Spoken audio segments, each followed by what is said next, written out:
माननीय उच्चतम न्यायालय द्वारा आगरा ताज संरक्षित क्षेत्र घोषित किए जाने के बाद 1995 से आगरा औद्योगिक क्षेत्र में बुरी तरह पिछड़ गया है। टीटीजेड की शर्तों के कारण यहां नए उद्योग लगाना तथा उद्योगों का विस्तारीकरण पूर्णतः प्रतिबंधित है। इसके चलते आगरा औद्योगिक क्षेत्र में पूरे देश में अत्यंत ही दयनीय स्थिति में है। माननीय उच्चतम न्यायालय द्वारा आगरा ताज संरक्षित क्षेत्र घोषित किए जाने के बाद 1995 से आगरा औद्योगिक क्षेत्र में बुरी तरह पिछड़ गया है। टीटीजेड की शर्तों के कारण यहां नए उद्योग लगाना तथा उद्योगों का विस्तारीकरण करना पूर्णतः प्रतिबंधित है। इसके चलते आगरा औद्योगिक क्षेत्र में संभवतः पूरे देश में अत्यंत ही दयनीय स्थिति में है। National chamber of industries and commerce of Agra के उपाध्यक्ष अंबा प्रसाद गर्ग ने सी न्यूज टीम से रूबरू होते हुए बताया कि टीटीजेड में वाइट कैटेगरी व गैर प्रदूषणकारी उद्योगों की स्थापना हेतु विद्युत के नए कनेक्शन नहीं दिए जा रहे हैं।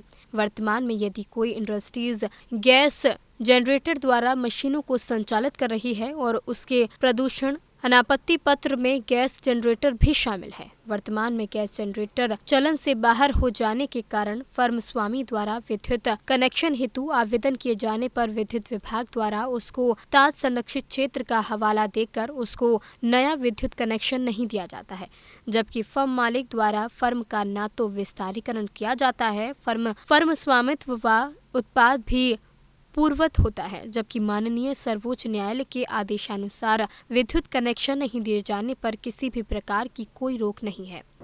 जैसा कि विदित है, आगरा में टीटीजेड और सुप्रीम कोर्ट की अभी अक्टूबर 2024 का एक जजमेंट आया हुआ है, जिसके तहत यहाँ कोई नई इंडस्ट्री नहीं लग सकती है। साथ ही जो इंडस्ट्रीज लगी हुई हैं वो किसी भी सूरत में एक्सपेंशन नहीं कर सकती हैं, और रीलोकेशन यदि एक इंडस्ट्री सिकंदरा से फाउंड्री नगर भी जाना चाहे किसी भी वजह से, तो वो भी पॉसिबल नहीं हो पाएगा, ये सुप्रीम कोर्ट की रिस्ट्रिक्शन की वजह से। तो ये एक बड़ी गंभीर समस्या आगरा शहर, जो कि टीटीजेड के अंतर्गत आता है, में उत्पन्न हो चुकी है। 10,400 किलोमीटर का एरिया है टीटीजेड का, और पूरे एरिए में कहीं भी आप नई इंडस्ट्री नहीं लगा सकते हैं, और जो इंडस्ट्रीज़ लगी हुई हैं उनका एक्सपेंशन नहीं कर सकते हैं। तो इस व्यवस्था के तहत यहाँ आगरा का औद्योगिक विकास पूर्ण रूप से शून्य हो चुका है।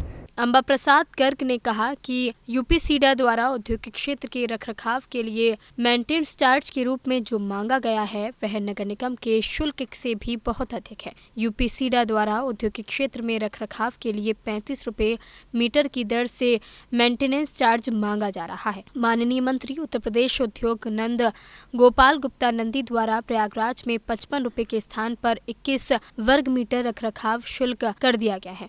उद्यमियों पर मेंटेनेंस शुल्क का बोझ अत्यंत बढ़ गया है। उनके अनुसार वाली सुविधाएं भी नगर निगम से मिल रही सुविधाओं से काफी निम्न स्तर की हैं। चैम्बर शासन से मांग करता है कि उक्त मेंटेनेंस शुल्क को शीघ्रतः कम करके आगरा के उद्योगियों को राहत प्रदान की जाए। इसी संदर्भ में हमने बघेल साहब से मांग की कि भाई आप कुछ इंटरवेंशन करें शासन से, प्रशासन से, कि भाई आगरा में अगर यही स्थिति रही तो ये शहर तो बर्बाद हो जाएगा। जो इंडस्ट्रीज़ पॉल्यूशन नहीं फैलाती हैं, एटलीस्ट उनको तो कार्य करने दिया जाए, उनको तो एक्सपेंशन करने दिया जाए, वो तो लगा सके अपनी इंडस्ट्रीज़।